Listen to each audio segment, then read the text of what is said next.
पुराने जमाने की बात है। एक प्रतापी राजा के महल में एक जादुई बाग था।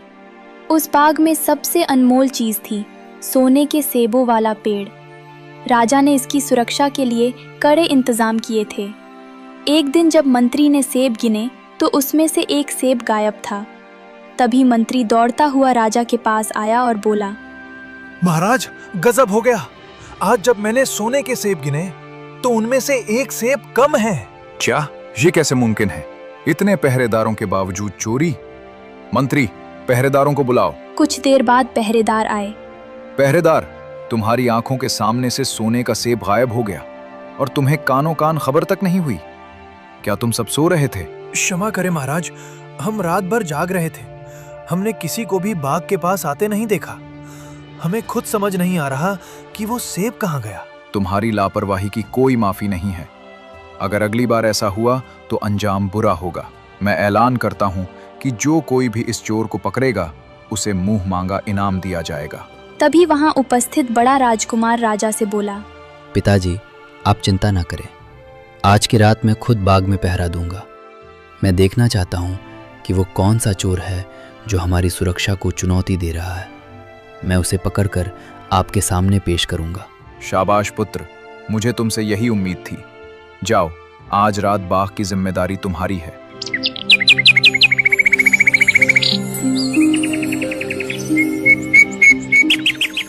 रात हुई। राजकुमार पहरा देने लगा, लेकिन बड़े राजकुमार का घमंड काम न आया। पहरे पर बैठने के 2 घंटे बाद ही उसे गहरी नींद आ गई।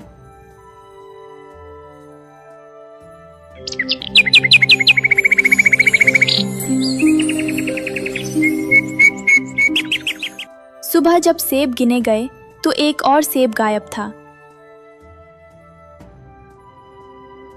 तभी अगले दिन मंझला राजकुमार राजा के पास आया और बोला कि वो यह गलती नहीं दोहराएगा। पिताजी, बड़े भाई से चूक हो गई होगी, लेकिन मैं ये गलती नहीं दोहराऊंगा।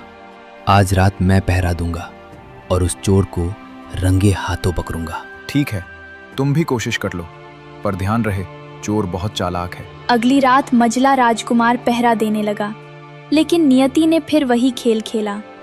मंझले राजकुमार को भी नींद आ गई और तीसरी रात तीसरा सेब चोरी हो गया। और सुबह होते ही राजा की चिंता अब और बढ़ने लगी। पूरा दरबार उदास था। तभी सबसे छोटा राजकुमार, जिसे राजा मूर्ख समझते थे, वो आया और बोला, पिताजी, अगर आपकी आज्ञा हो तो आज रात मैं चोर को पकड़ने की कोशिश करना चाहता हूँ। तुम क्या समझते हो कि तुम कामयाब हो जाओगे? तुमसे बड़े और समझदार भाई असफल हो चुके हैं। तुम जाओ और अपना काम करो, यहाँ वक्त बर्बाद मत करो। महाराज, माना कि मैं छोटा हूँ, पर मुझे एक मौका तो दीजिए।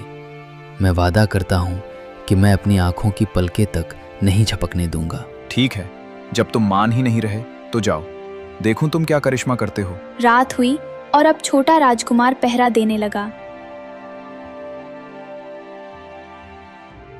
तभी एक सोने की चिड़िया उड़कर आई और सेब तोड़ने लगी। तो तुम हो वो चोर, इतनी सुंदर और सुनहरी। मेरा दिल तुम्हें मारने का नहीं कर रहा, पर पिता की आज्ञा सर्वोपरि है। तभी जैसे ही चिड़िया सेब तोड़ती है, राजकुमार तीर चलाता है, लेकिन चिड़िया उड़ गई और तभी उसका एक पंख गिर जाता है।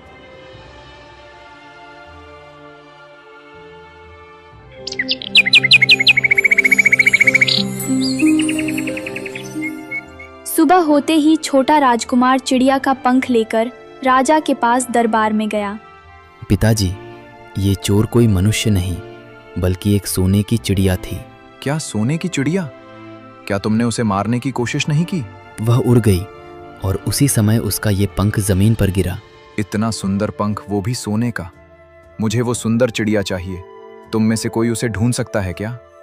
पिताजी, सबसे पहले मैं उस चिड़िया को ढूंढने जाऊंगा। अगले दिन राजा के आदेश पर बड़ा भाई चिड़िया की खोज में निकल गया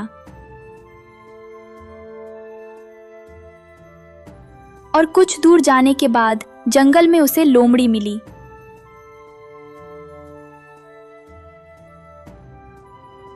राजकुमार रुको, मैं तुम्हारी मदद कर सकती हूँ।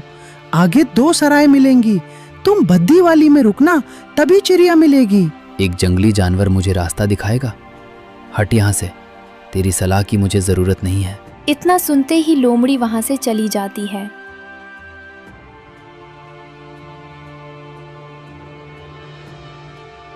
और राजकुमार सजी धजी सराय में जाकर रुक जाता है और सब भूल जाता है। अगले दिन जब बड़ा राजकुमार नहीं लौटा, तब मझला राजकुमार भी चिड़िया की खोज में उसी रास्ते से गुजरा। राजकुमार, अपने बड़े भाई की तरह गलती मत करना। मामूली सराय में रुकना, वरना भटक जाओगे। चुप रह बदसूरत लोमड़ी। हम राजघराने के लोग हैं। हम आलीशान महलों में रुकते हैं, कचरे जैसी सरायों में नहीं। तभी वो भी लोमड़ी की बात अनसुनी करके सजे धजे वाली सराय में जाकर ठहर गया। अगले दिन जब मझला राजकुमार भी नहीं लौटा, तब छोटा राजकुमार भी चिड़िया की खोज में निकल गया।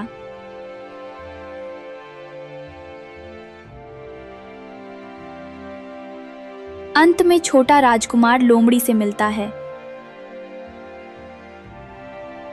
राजकुमार, क्या तुम भी मुझ पर तीर चलाओगे?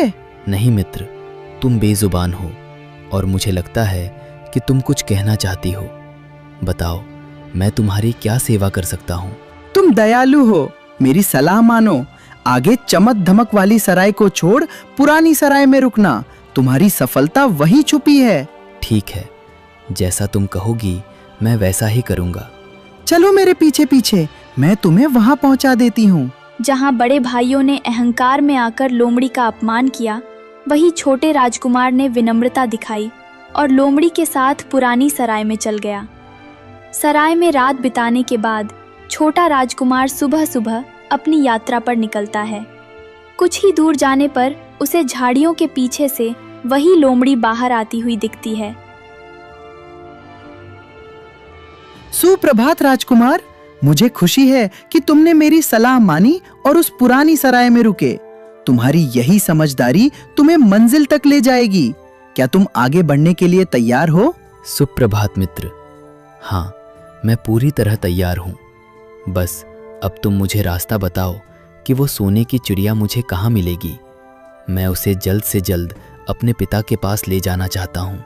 धीरज रखो राजकुमार, अब जो मैं कह रही हूँ उसे अपने दिमाग में पत्थर की लकीर बना लो। यहाँ से तुम बिल्कुल सीधे जाओ। कुछ कोस चलने के बाद तुम्हें एक बहुत विशाल किला दिखाई देगा। पर वहां तो पहरेदार होंगे, सेना होगी। मैं अकेला उनके बीच कैसे घुस पाऊंगा? यही तो जादू है। जब तुम वहां पहुंचोगे तो देखोगे कि सभी सिपाही गहरी नींद में सो रहे हैं। तुम्हें उनसे डरने की बिल्कुल जरूरत नहीं है। तुम बेधड़क उनके बीच से निकलकर किले के सबसे खास कमरे में चले जाना। और चिड़िया, वो कहाँ होगी? उस कमरे में तुम्हें वो सुनहरी चिड़िया एक लकड़ी के मामूली पिंजरे में बंद मिलेगी। उसके पास ही सोने के सेब भी रखे होंगे, जिन्हें पहचान कर तुम्हें यकीन हो जाएगा कि यही वो चोर है। लकड़ी का पिंजरा? इतनी कीमती चिड़िया के लिए लकड़ी का पिंजरा? यही सबसे जरूरी बात है राजकुमार। उस लकड़ी के पिंजरे के ठीक बगल में एक बहुत ही खूबसूरत सोने का पिंजरा रखा होगा, जिसमें हीरे मोती जड़े होंगे। तुम्हारा मन ललचाएगा। तुम्हें लगेगा कि चिड़िया को सोने के पिंजरे में होना चाहिए, लेकिन मेरी बात याद रखना, चिड़िया को भूलकर भी उस सोने के पिंजरे में मत डालना। पर क्यों? सोने का पिंजरा तो ज्यादा अच्छा है ना? सवाल मत करो, बस इतना जान लो कि अगर तुमने उसे लकड़ी के पिंजरे से निकाला तो तुम बहुत पछताओगे। उसे लकड़ी के पिंजरे सहित उठाना और चुपचाप बाहर निकल आना। क्या तुम मेरा ये वादा निभाओगे? मैं वादा करता हूँ मित्र, मैं तुम्हारी हर बात मानूंगा। लकड़ी का पिंजरा ही सही।